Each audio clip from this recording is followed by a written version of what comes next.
Hi everyone, John Hales here, coming to you from My Healthy Church. I wanted to take a few moments to explain the scope and sequence for Tru Fire Blessings.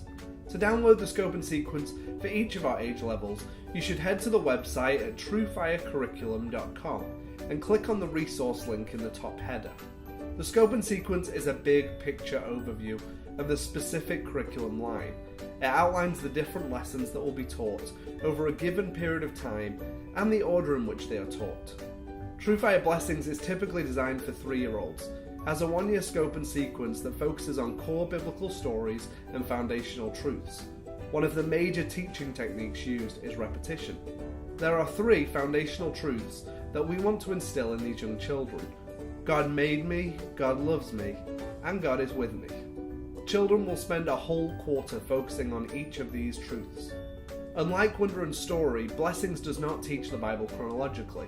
However, it does still adjust with the calendar for Christmas, where we focus on Jesus' birth, and Easter, where we focus on his death and resurrection. Tru Fire Wonder is designed to begin in September with the fall quarter and end the following August with the summer quarter. However, we encourage new users to plan a start date that works for your church and then jump in at any point. The fall quarter focuses on passages from the Old Testament and the foundational truth God made me. The winter quarter focuses on passages from the New Testament and the foundational truth God loves me.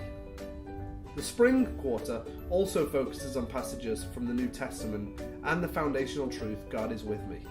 Finally, the summer quarter focuses on passages from the Old Testament, and its lessons are divided so that each of the foundational truths are revisited. Each quarter runs for 13 weeks.